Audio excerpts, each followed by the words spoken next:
السلام علیکم ورحمۃ اللہ وبرکاتہ۔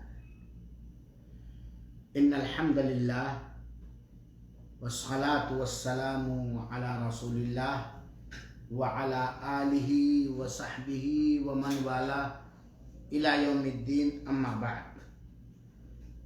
حاضرین کرام، خواتین ملت، اسلامی بھائیوں اور بہنوں، سعودی عربیہ کے اندر آج ماہ محرم کی پہلی تاریخ اور سن 1443 ہجری ہے۔ آج کے درس کا عنوان ہے ماہ محرم اور چند خرافات۔ کل کے درس میں میں نے قرآنی چند آیات اور احادیث صحیحہ کی روشنی میں آپ لوگوں کے سامنے ماہ محرم کی فضیلت اور اس ماہ حرام کے اندر اللہ تعالیٰ کے پیارے رسول اکرم صلی اللہ علیہ وسلم سے ثابت عمل کو بتلایا تھا، اور یہ وعدہ کیا تھا کہ انشاءاللہ العزیز کل کے درس میں اختصار کے ساتھ ہمارے ہندو پاک کے چند لوگوں کے سماج میں جو خرافات اور بدعات عام ہیں اس کو بتلاؤں گا۔ ایک سنی مسلمان کا مزاج یہ ہوتا ہے، اس کی طلب یہ ہوتی ہے، اس کی خواہش یہ ہوتی ہے، ہر سنی مسلمان مرد اور عورت کی یہ تمنا ہوتی ہے کہ وہ سنت رسول اکرم صلی اللہ علیہ وسلم کو مضبوطی سے پکڑے، خود اس پر عمل کرے اور لوگوں تک اس سنت کو عام کرے، اور سنت سے کبھی بھی روگردانی نہ کرے اور سنت سے باہر نہ ہو۔ ایک سنی مسلمان کا مزاج ہونا چاہیے اور اس کو اس پر عمل کرنا چاہیے۔ چنانچہ جس طرح سنت رسول اکرم صلی اللہ علیہ وآلہ وسلم کوئی غیر سنت چیز کو برداشت نہیں کر سکتی، ٹھیک اسی طریقے سے ایک سنی مسلمان کو، صحیح عقیدے اور عمل والے کو، چاہے مرد ہو یا عورت، انہیں سنت سے ہٹ کر کوئی چیز اپنانی نہیں چاہیے۔ اور آپ جانتے ہیں کہ سنت وہ ہے جو اللہ کے پیارے رسول اکرم صلی اللہ علیہ وسلم سے صحیح سند سے ثابت ہو، اس کا کرنا یا اس کا کہنا یا اس کی پشتی اور تصدیق کرنا، سنت اسے کہتے ہیں۔ سنت اللہ کے رسول اکرم صلی اللہ علیہ وسلم کے فرمان مبارک کو، عمل مبارک کو، تقریر مبارک کو کہتے ہیں۔ اور ایک سنی مسلمان کا مزاج ہوتا ہے کہ وہ ہمیشہ کوئی بھی بات سنتا ہے یا پڑھتا ہے تو فوراً وہ چھان بین کرتا ہے، وہ تحقیق کرتا ہے کہ کیا ایسا کرنا اللہ کے رسول اکرم صلی اللہ علیہ وسلم سے ثابت ہے کہ نہیں۔ اگر ثابت ہے تو آمنا و صدقنا، اور اگر نہیں ثابت ہے تو ردی کی ٹوکری میں ڈال دیتا ہے۔ کیا ایسا کرنا خلفائے راشدین سے ثابت ہے کہ نہیں، جمہور صحابہ کرام سے ثابت ہے کہ نہیں؟ اگر ثابت ہے تو آمنا و صدقنا، اور اگر نہیں ثابت ہے تو ردی کی ٹوکری میں ڈال دیتا ہے۔ کل کے درس میں نے آپ لوگوں کو بتلایا ہے، ویڈیو شیئر ہوا ہے کہ ماہ محرم یہ ہجری سال کا پہلا مہینہ ہے، اور ہجری سال کی شروعات ماہ محرم سے ہوتی ہے۔ یہ حرمت والا مہینہ ہے، بطور خصوصی اس کے اندر حرام کام، شرک و بدعت کا کام، کفر و شرک کا کام، قتل و غارت گری کرنا حرام اور ناجائز ہے. اور ماہ محرم کے نفلی روزے اللہ تعالیٰ کے ہاں بہت ہی محبوب و پسندیدہ ہیں. خاص طور پر عاشورہ کا روزہ، جس میں 3 طرح کا روزہ رکھا جا سکتا ہے، 9 اور 10 محرم یا 10 اور 11 محرم، اور بعض قول کے مطابق صرف عاشورہ یعنی 10ویں محرم کا روزہ. اور عاشورہ کا روزے کا اہتمام صحابہ کرام ہی نہیں بلکہ زمانے جاہلیت سے چلا آ رہا ہے. یہ ماہ محرم کے اندر ایک خاص عبادت ہے، وہ ہے عاشورہ کا روزہ. چاہے آدمی 9-10 محرم کو روزہ رکھے یا زیادہ افضل ہے، یا 10-11 کو رکھے. اور یہ بھی اجازت ہے کہ اگر کوئی بندہ اور بندی چاہے تو پورے ماہ محرم کا روزہ رکھ سکتا ہے، کیونکہ ماہ محرم کے روزے کو علماء نے افضل روزہ قرار دیا ہے رمضان کے فرض روزوں کے علاوہ. عاشورہ کے روزے کے علاوہ کوئی اور خاص عمل محرم کی وجہ سے، ماہ محرم کی وجہ سے، یا سیدنا حضرت حسین رضی اللہ تعالیٰ عنہ کی شہادت کی وجہ سے اللہ کے رسول اکرم صلی اللہ علیہ وسلم سے، حضرت علی بن ابی طالب سے، حضرت فاطمہ رضی اللہ تعالیٰ عنہا سے، اور جب تک زندہ تھے حضرت حسین اور حسن رضی اللہ تعالیٰ عنہما سے نہیں ثابت. ماہ محرم میں کیا کرنا چاہیے؟ خاص عبادت، جو عام عبادتیں دوسرے مہینوں میں ہم کرتے ہیں وہی عبادتیں ہیں. اور ایک خاص عبادت ہے، وہ ہے روزہ. ماہ محرم کا روزہ، وہ بھی نفل ہے، فرض اور واجب نہیں ہے. اور یا عاشورہ کا روزہ، یعنی چاہے 9-10 محرم کو رکھیں، زیادہ افضل ہے، کیونکہ اللہ کے رسول نے فرمایا تھا کہ میں اگلے سال رہوں گا تو 9-10 محرم کو روزہ رکھوں گا، یا 10-11، بعض قول کے مطابق صرف عاشورہ کا روزہ. کیا ثواب ملے گا؟ اللہ کے رسول اکرم صلی اللہ علیہ وسلم کے فرمان مبارک کے مطابق پچھلے 1 سال کے گناہ معاف ہو جائیں گے. اس ماہ محرم کے اندر، محرم کے مہینے کے اندر روزے کی شکل میں عاشورہ کا روزہ یا محرم کے روزے کے علاوہ کوئی بھی نئی عبادت اللہ کے رسول اکرم صلی اللہ علیہ وآلہ وسلم سے قطعا ثابت نہیں ہے. بہت ساری چیزیں آج ہمارے سماج کے اندر عاشورہ کے موقع پر یا ماہ محرم میں رائج ہیں، جن کا شریعت سے دور دور کا واسطہ اور تعلق نہیں ہے. شیعوں کا طریقہ، شیعوں کا رہن سہن بڑے افسوس کے ساتھ کہنا پڑتا ہے کہ ہمارے ملکوں کے سنیوں کے اندر آ گیا، جبکہ شیعہ اور سنی میں بہت بڑا فرق ہے، بہت بڑا فرق ہے. جو جن چیزوں کو محرم کے مہینے میں شیعوں نے ایجاد کیا، گڑھا، رافضیوں نے ایجاد کیا گڑھا، ناصبیوں نے ایجاد کیا گڑھا، آج وہی چیزیں، بلکہ بیشتر وہی ساری چیزیں بہت سارے سنی مسلمان کرتے ہیں، اور بہت سارے سنی اپنے آپ کو سنی عالم حضرت علامہ کہنے والے کرواتے ہیں. حالانکہ اللہ کے رسول اکرم صلی اللہ علیہ وسلم سے، قرآن پاک سے، صحیح احادیث سے قطعا ثابت نہیں.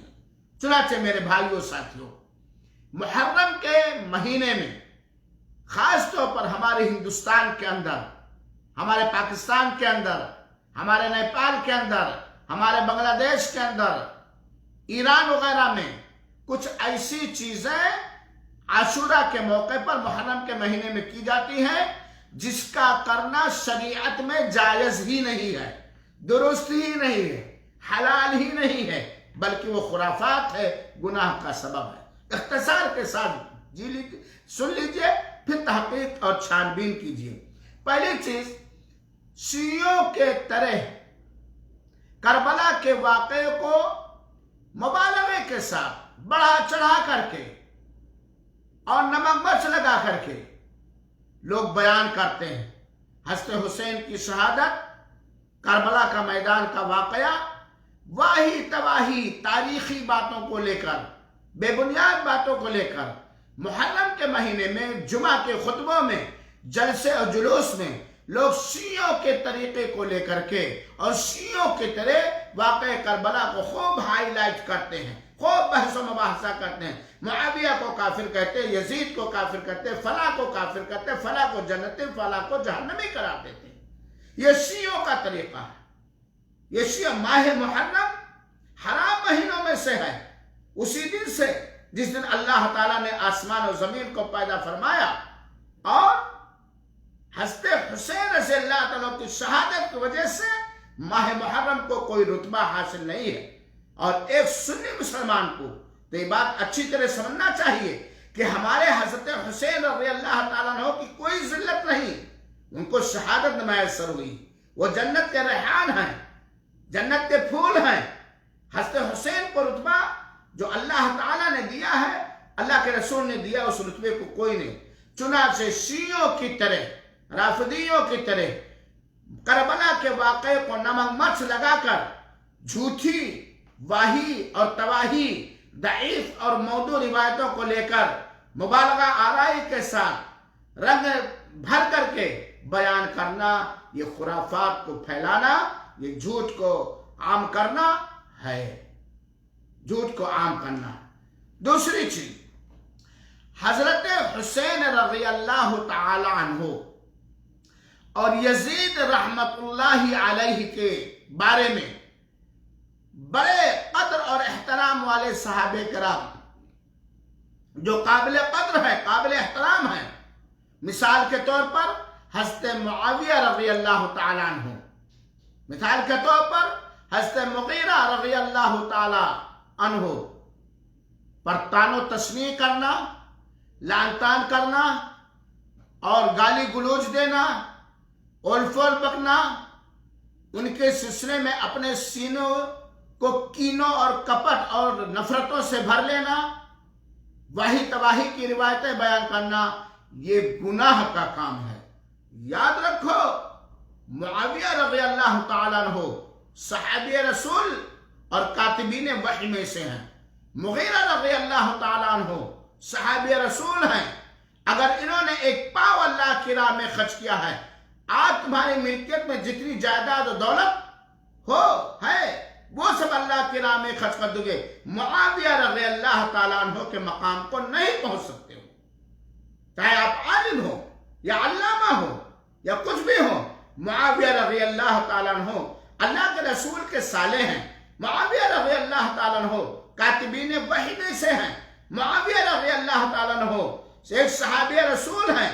معاویہ رضی اللہ تعالیٰ عنہ کے دور حکومت میں اسلام خوب پھلا پھولا اور پروان چڑھا، اور تھی کوئی بات جو اللہ تعالیٰ نے مقدر کیا تھا وہ چیز ہو گئی۔ چنانچہ خاص طور پر صحابہ کرام کو لعن و طعن کرنا، یزید کو یا حسین کو یا مغیرہ بن شعبہ کو یا اور دوسرے صحابہ کو، یہ گناہ کا کام ہے، جائز ہے۔ آپ اپنے عملوں کو دیکھو، آپ اپنے عقیدوں کو دیکھو۔ اللہ نے آپ کو حکم نہیں دیا ہے کہ تم یہ بتلاؤ معاویہ کافر تھے، جنتی ہے جہنمی، یزید کافر ہے، جنتی ہے جہنمی۔ آپ کی ذمہ داری ہے، آپ کی اتردائیت ہے، ان کا معاملہ اللہ کے حوالے ہے۔ حضرت حسین رضی اللہ تعالیٰ عنہ کا سارا معاملہ اللہ کے حوالے ہے، معاویہ رضی اللہ تعالیٰ عنہ کا سارا معاملہ اللہ کے حوالے ہے، یزید کا سارا معاویہ اللہ تعالیٰ کے حوالے ہے، مغیرہ بن شعبہ کا سارا معاملہ اللہ تعالیٰ کے حوالے ہے۔ امام احمد بن حنبل سے کسی موقع پر کسی نے پوچھا کہ آپ کی رائے امام امیر معاویہ کے بارے میں کیا ہے؟ امام احمد بن حنبل، مسند احمد کتاب ان کی پڑھیے، امام احمد بن حنبل جو اپنے زمانے کے بڑے محقق، بڑے محدث تھے، انہوں نے کہا، امام ہے، کہا میں کون ہوتا ہوں معاویہ کے بارے میں اپنی رائے ظاہر کرنے والا؟ میں کیا اور معاویہ کا؟ معاویہ صحابی رسول ہے اور میں ایک ادنا سا طالب علم ہوں، معمولی سا درجے کے انسان۔ تو یہ چیز ماہ محرم میں گھر کے ممبروں پر بیان کرنا، لوگوں کو رونا اور رلانا، یہ خرافات اور بدعتوں میں سے۔ تیسری بدعت جو ماہ محرم کے اندر اکثر نظر آتی ہے ہمارے ہندوستان اور پاکستان کے اندر، بہت سارے علاقوں میں محرم کے مہینے کو سوگ کا مہینہ سمجھ کر سمجھا جاتا ہے، سوگ منایا جاتا ہے، اپنے کیریکٹر پہ